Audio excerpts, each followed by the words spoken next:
이제 다 함께 묵도하심으로 새벽 기도회를 시작하겠습니다.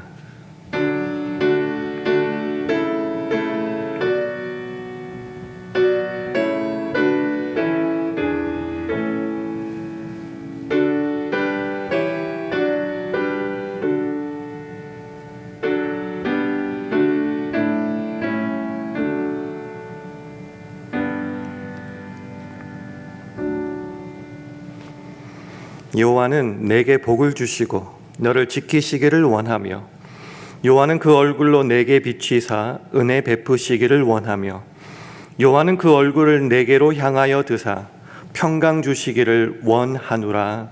아멘. 하나님 아버지, 지난 가을 부흥회를 통해 크신 은혜 주심에 감사드립니다.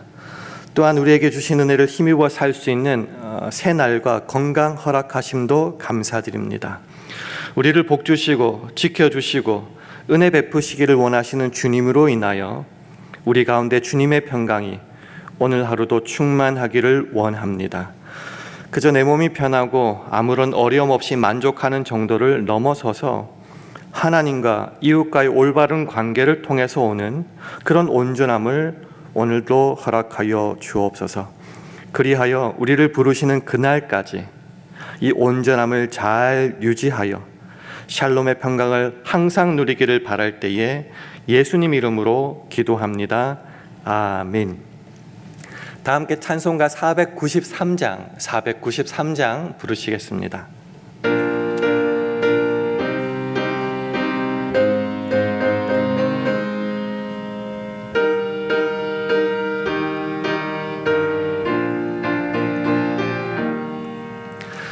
나 이제 주님의 새 생명 얻은 몸 옛것은 지나고 새 사람이로다.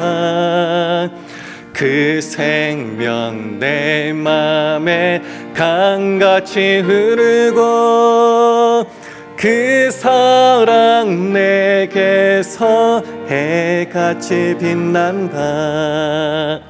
영생을 맛보며 주 안에 살리라. 오늘도 내일도 주 함께 살리라. 주 안에 감추인 새 생명 얻으니 이전에 줬던 것 이제는 값없다. 하늘의 은혜와 평화를 맛보니 찬송과 기도로 주 함께 살리라. 영생을 맛보며 주 안에 살리라. 오늘도 내일도 주 함께 살리라.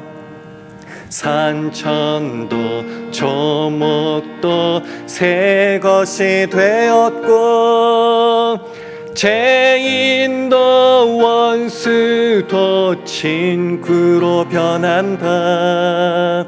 새 생명 얻은 자 영생을 맛보니 주님을 모신 맘 새 하늘이로다. 영생을 맛보며 주 안에 살리라. 오늘도 내일도 주 함께 살리라.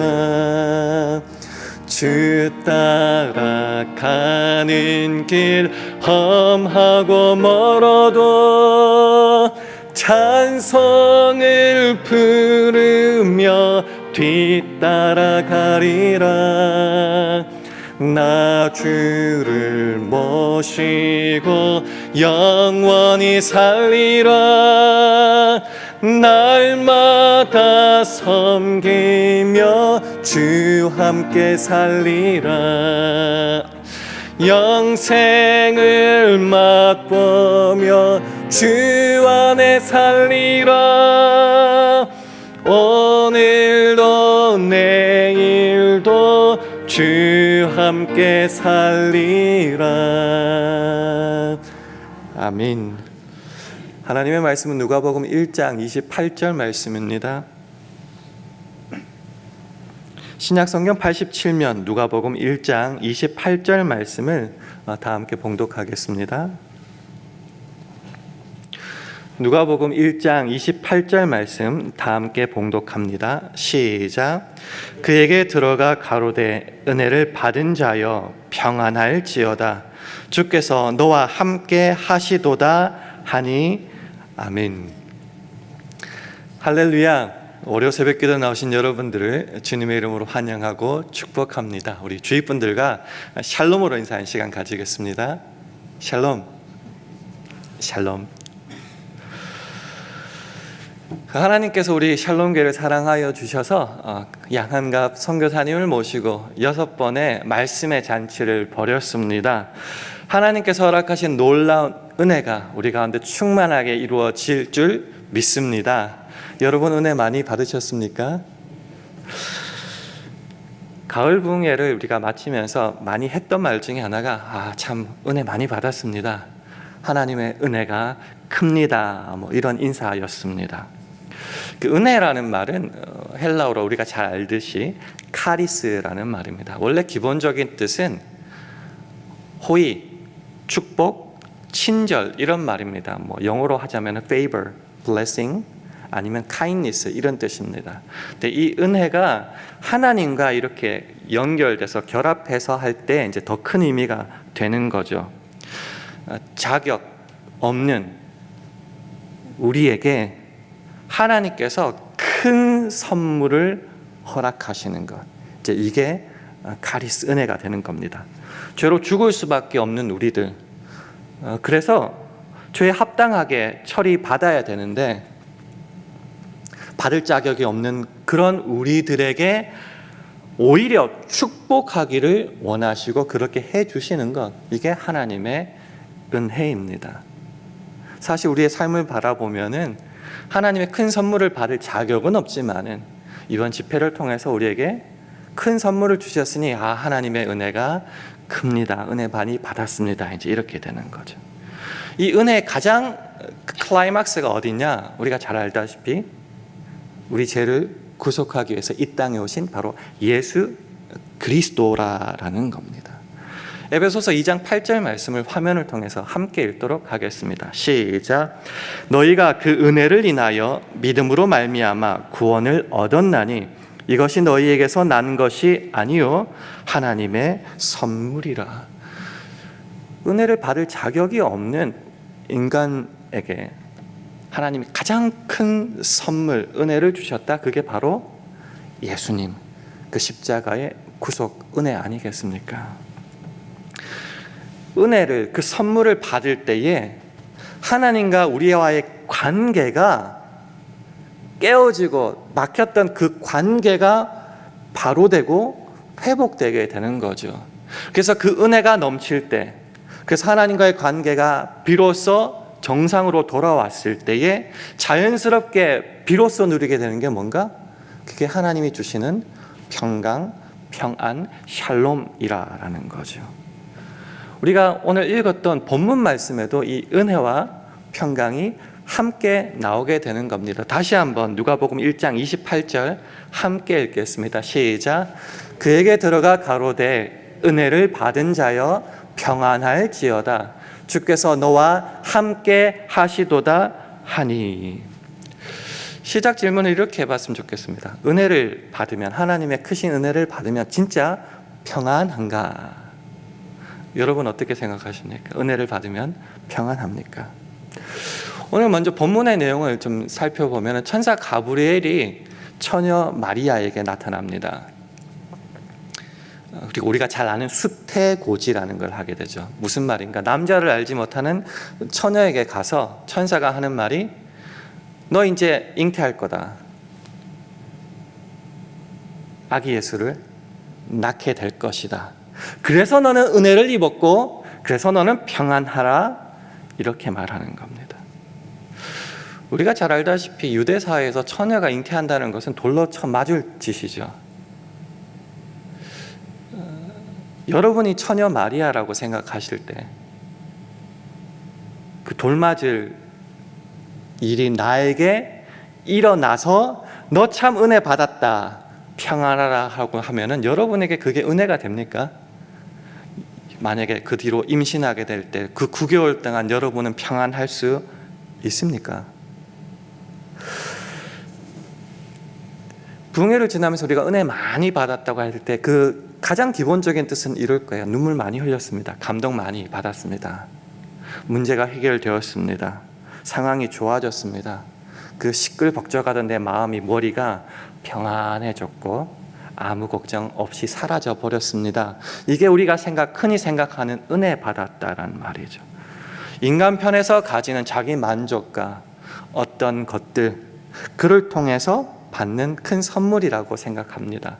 그거 틀린 것 아니죠. 그거 맞죠. 근데 하나님께서 특별하게 우리에게 주신 은혜는 그 걱정 근심에서 벗어나고 평안하고 아무것도 안 해도 되는 그런 상태와는 정반대의 상황을 주실 수 있다라는 거죠. 무슨 말인가? 하나님의 은혜를 주셔서 어쩌면 내 삶이 더 힘들어지고 더 시끄러워지고 더 피곤해지고 더 위험해질 수 있다라는 거죠. 선교사님이 사명을 자꾸 말하고 목숨을 자꾸 말했는데 그 땅에 가라 대진표를 짜줬으면은 그게 은혜라고 하면은 사실은 내 입장에서는 더 힘든 거거든요. 그래서 목숨이 왔다 갔다 하는 거고, 그래서 내 삶 속에 어쩌면은 내가 생각하는 행복과 만족과 평안은 없을 수도 있다라는 거죠. 하나님의 은혜, 죄로부터의 구속, 자유, 해방, 그리고 그를 통해서 얻어지는 사명.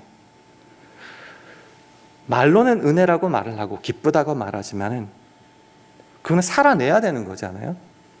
살아내야 되니까 그 죄로부터 구별되고 죄와 싸우고 하나님께서 명하신 것을 이루기 위해서는 오히려 더 시끌벅적함이, 내가 생각한 죽을 위험이 있을 수도 있다라는 거죠. 그런데 왜 천사가 그 처녀 마리아에게 너 참 은혜 받은 사람이다 라고 말했고, 우리는 왜 그 사명을 받고 그 선물을 받았을 때 내 삶이 피곤하고 어려운 줄 아는데도 불구하고 왜 은혜 받았습니다 감사 찬송할 수 있는 걸까요? 그것은 바로 저와 여러분을 통해서 하나님의 뜻과 하나님의 영광이, 하나님의 사명이 이루어지기 때문에 은혜라고 찬송하는 겁니다. 성경을 통해서 우리에게 주는 인간의 목적은 오직 하나님의 영광을 위하여 살아가는 겁니다. 내 편에서의 어떤 평안, 내 편에서의 어떤 은혜를 넘어서서 창조주 하나님을 기억하고 오늘도 우리와 동행하시는 그 하나님을 기억한다면 내 모든 삶은 하나님을 위하여 살아가야 되는 거죠. 그것이 내 유일한, 가장 고상하고 가장 중요한 삶의 목표라고 할 때에 내 삶의 모든 것은 하나님의 것입니다. 그래서 하나님의 뜻을 구별하여서 하나님이 기뻐하시는 거룩한 산 제사 제물로, 살아가는 제물로 드리는 것이 하나님 우리에게 가장 원하시고 기뻐하시는 겁니다. 그게 왜 내게 주신 가장 큰 선물, 은혜인가? 내 삶의 목적을 가장 아름답게 내 삶을 통하여 이루어내는 것이기 때문에 그렇다는 거죠. 그래서 그것이, 예를 들어서 처녀가 애를 가졌어요. 9개월 동안 그것을 기쁨으로 찬송하며 지낼 수 있을까요? 그런데도 불구하고 그것이 나에게는 기쁨이다라는 거죠. 죄와 싸워 이긴다는 것이, 그것도 날마다 순간마다 그렇게 한다는 것이, 주의 계명과 사명을 따라서 그렇게 준비하고 살아낸다는 것이 그렇게 편하지는 않지만 그것이 하나님께서 주신 가장 큰 선물이요 은혜라고 말하는 것은 그런 모든 것을 통하여 하나님의 영광을 위한 삶이기 때문에 그렇게 은혜라고 고백한다라는 것이죠. 그래서 기꺼이 선교사님의 말씀을 빌리자면 그 목숨을 내놓고 이렇게 할 수 있게 된다라는 것입니다.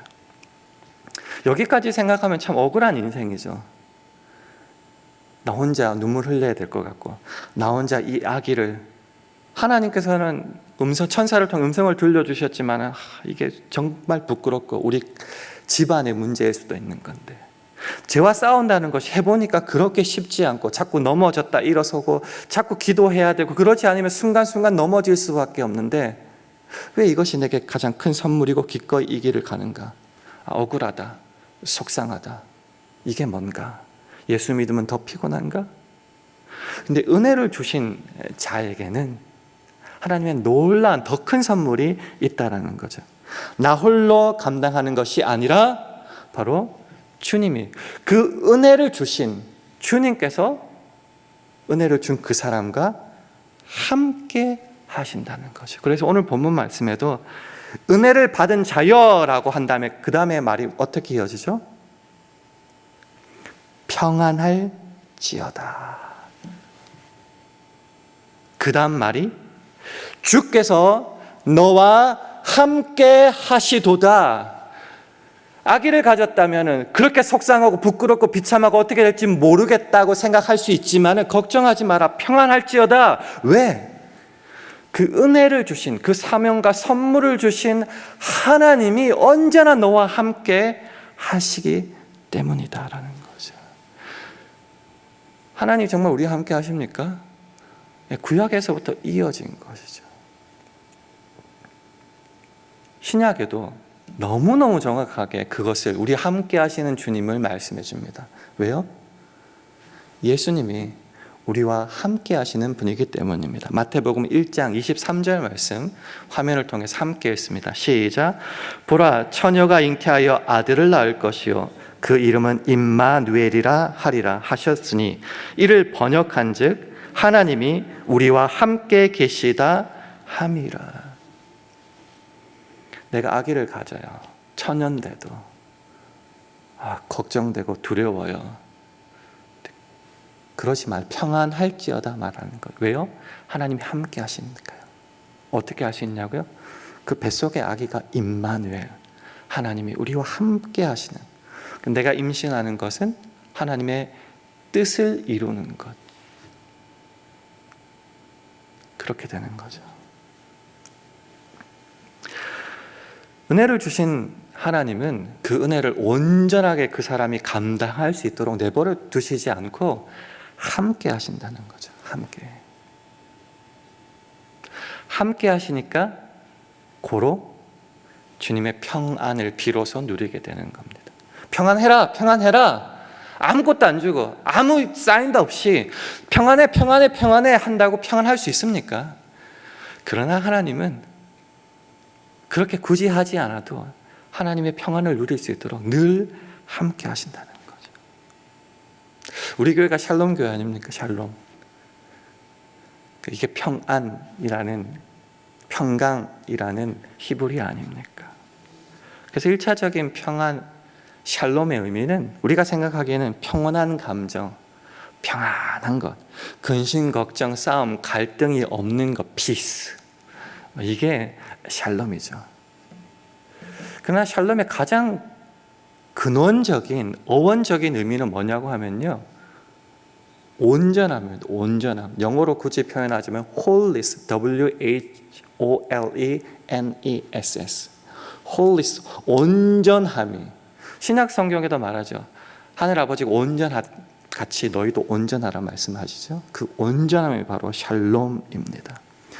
우리가 이렇게 처음 시작할 때 샬롬으로 인사하는데, 우리가 듣기로는 유대인들도 자기들끼리 만나면 샬롬 한다고 하죠. 어원적인 의미로 하면은 그냥 단순히 잘 지내요? 평안해요? 하이 이 정도가 아니라 원래 어원적인 의미 이렇다고 합니다. What is your wholeness라고 말하는 거예요. 당신의 온전함은 무엇입니까? 이제 날마다 묻는 거죠. 조금 더 의역하자면은 하나님께서 당신에게 개인의 온전함을 허락하셨는데 당신의 그 온전함이 잘 지켜지고 있습니까? 서로 묻는다는 거죠. 여러분에게도 묻습니다. 샬롬, 하나님께서 여러분에게 주신 그 온전함이 이 순간에도 잘 유지되고 있습니까? 온전함이라는 측면에서 보면은 뭐로부터의 온전함이죠? 성경이 우리에게 주는 건 크게 두 가지 아니겠습니까? 하나님과의 어떤 수직적인 관계가 있겠고요. 또 동시에 이웃과의 수평적인 관계도 있을 겁니다. 이 하나님과의 관계에서, 이웃과의 관계에서 여러분의 온전함은, 샬롬은 유지되고 있습니까? 은혜를 입은 자여라고 말했죠. 선물을 주고 사물을 주셨어요. 그러면은 그 다음에는 평안할지어다. 이 온전함을, 선물을 받았으니 그걸 잘 생활로 나타내면서 하나님과 이웃과의 관계에서 잘 관계를, 온전함을 유지해야 된다는 거죠. 어떻게 유지합니까? 우선 하나님과의 관계에서 죄가 있으면 그 관계가 깨지겠죠. 은혜 받았다고 하면서 내가 하고 싶은 대로만 살아간다면 이 하나님과의 가장 먼저 관계에서 온전함은 있을 수가 없다는 겁니다.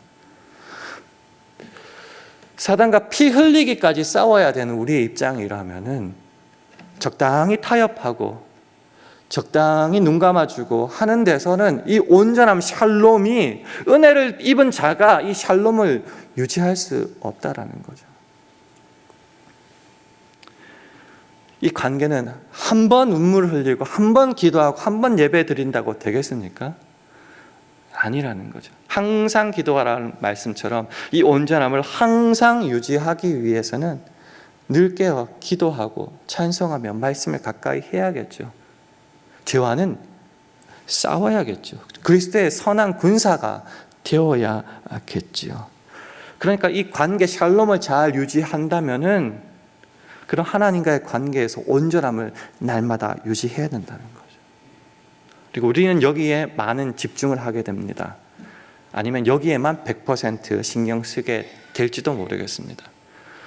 그러나 가장 큰 계명은 하나님 사랑과 똑같은 크기와 밸류에서의 이웃 사랑이듯이 하나님과의 관계가 제대로 된 사람이라면은 같은 크기와 밸류로 이웃과의 관계에서, 어렵게 생각하지 마세요. 배우자, 부모 자식 간에서부터 시작돼서 내 직장 동료, 교회 사람들, 이웃, 내가 만나는 모든 사람, 이렇게 보시면 되겠지. 이웃과의 관계에서도 그 온전함 유지해야 된다는 겁니다. 어렵게 들지 말고, 돈 떼먹었어요.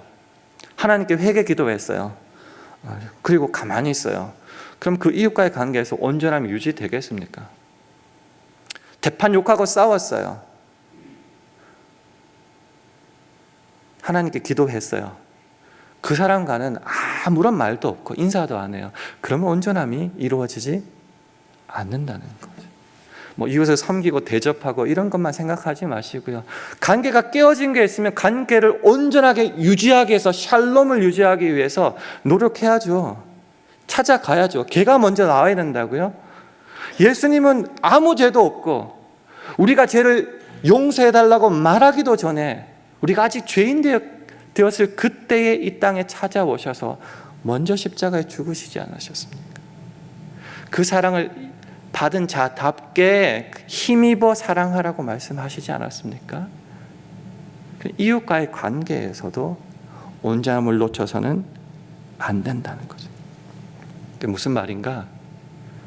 내 삶의 전 영역에서, 교회에서뿐만 아니라 가정에서, 직장에서, 사회에서도 은혜를 입은 자라면은, 주와 함께 하시는 그 사람이라면은, 내가 은혜를 받았다고 한다면은 이 평안을, 온전함을 지켜내야 된다는 거죠.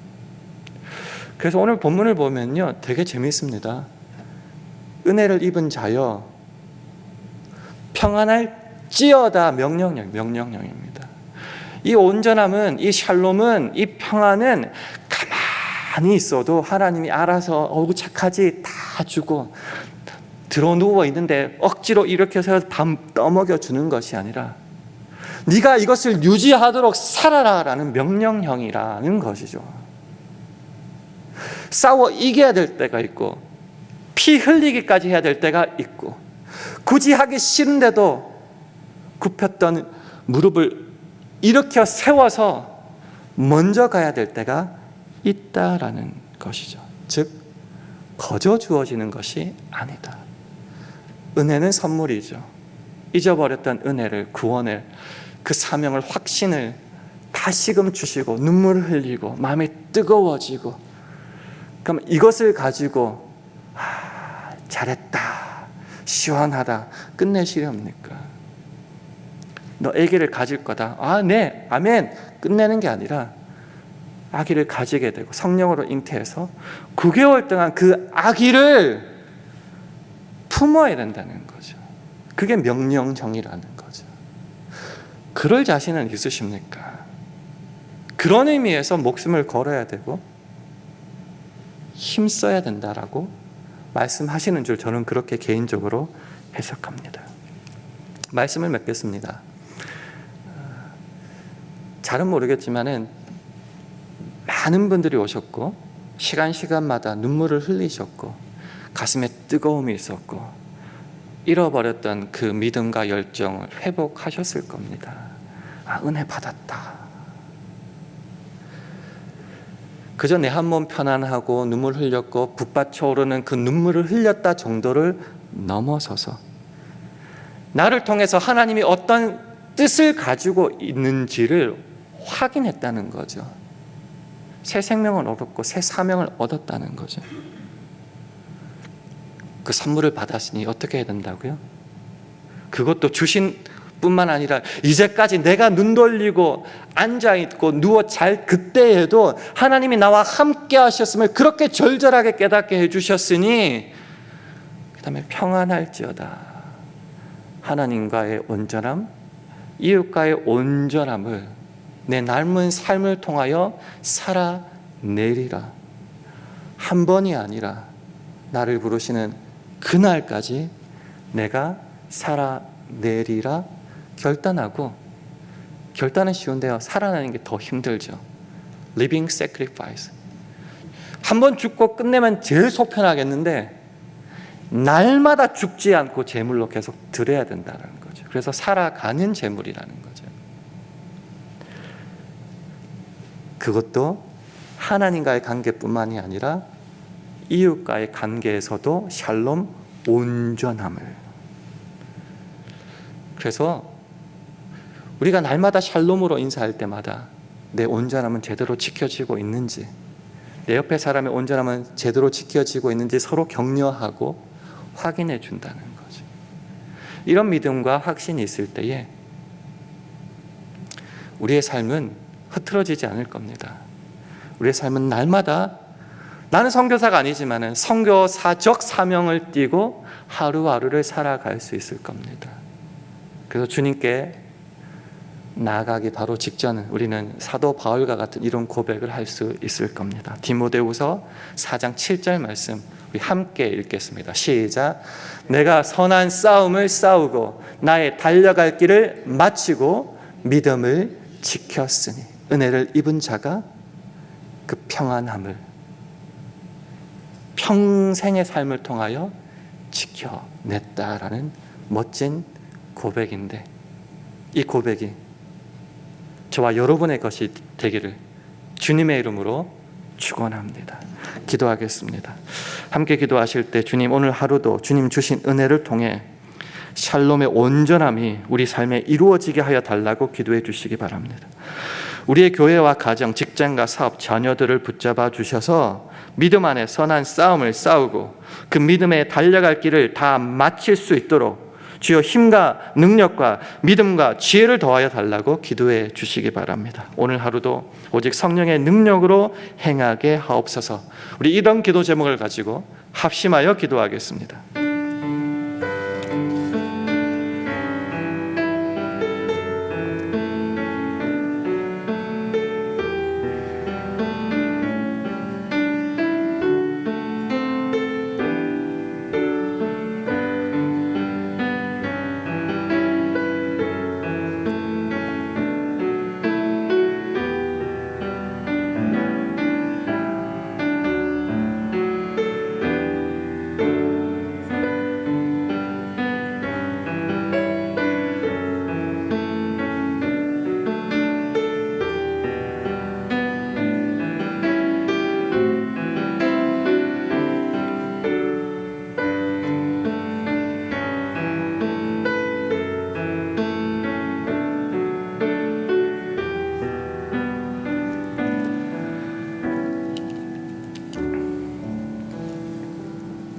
하나님 아버지, 이번 가을 부흥회를 통해 우리에게 허락하신 주님의 놀라운 은혜를 기억합니다.